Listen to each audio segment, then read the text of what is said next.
Assalamualaikum warahmatullahi wabarakatuh. Hello everyone.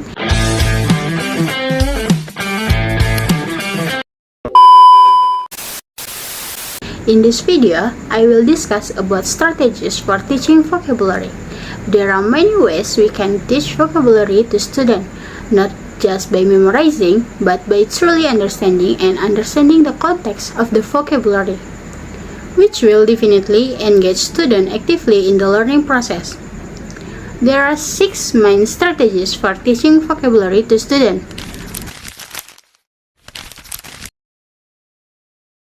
Firstly, there is visual materials. This can be done using pictures, slides, illustration, and etc. This is done by providing image of new vocabulary so that students can be better understand the new word mentally. Strengthen memory because students can immediately understand the meaning of the vocabulary from the context. Furthermore, this method can also reduce the student reliance on translation. For example, a teacher might explain rain by showing a picture of rain, or a crowded with a picture of a crowded, or explain the profession like a doctor with a picture of a doctor. The second is use Rayyan method. This is using objects around them that students can see, touch, and use the object.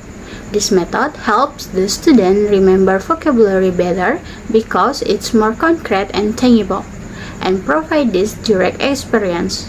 For example, introducing the vocabulary word or sweeping involves using a broom so students can understand the meaning of the word sweep and sweeping. Another example is using a book by showing book, or a bottle is showing a bottle. Third, the gesture and mime method. Teaches vocabulary through body movement and expression. Learning with this method can be more effective because the student can improve their memory through physical activity. It also makes learning more lively and enjoyable, reduces anxiety, and helps students remember words when speaking. For example, by showing an angry expression to explain the vocabulary of anger, pretending to run to explain the vocabulary of running, or using an open hand gesture to explain large vocabulary.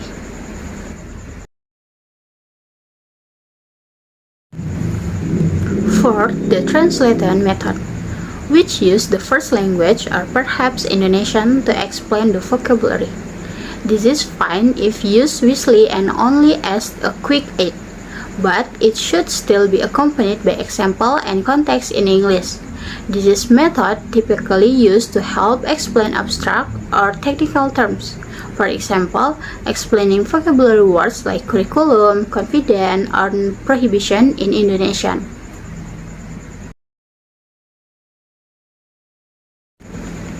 Fifth is the definition and explanation method, which explains the meaning of the word through definition. This method is typically used for intermediate and advanced students to deepen their understanding of the word meanings. Simply providing a definition is not enough and must be supported by concrete example. Teachers usually provide definition of the vocabulary and then explain the context of the word.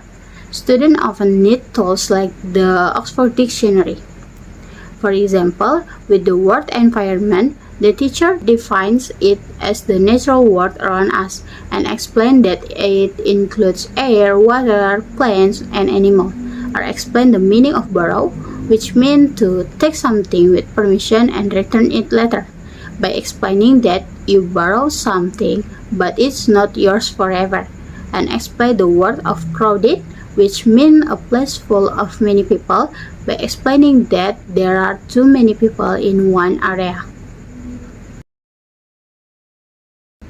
And the last method is the word maps method. This is a teaching method by using diagrams. Students connect a word with a synonym, antonym, example sentence, part of speech, or image. This method can facilitate deeper meaning process. For example, the word happy has the meaning feeling good. The synonym is joyful and the antonym is sad. And the example sentence is I feel happy today. Alternatively, the word help, which means to give assistance and has the synonym assist, and the antonym is ignore, and the part of speech is a verb. For example, teacher helped the student to learn.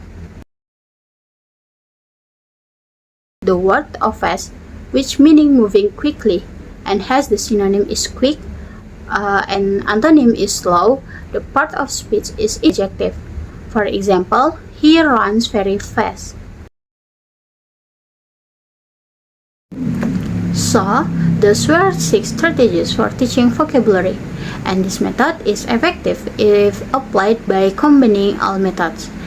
So, thanks for watching. Assalamualaikum warahmatullahi wabarakatuh.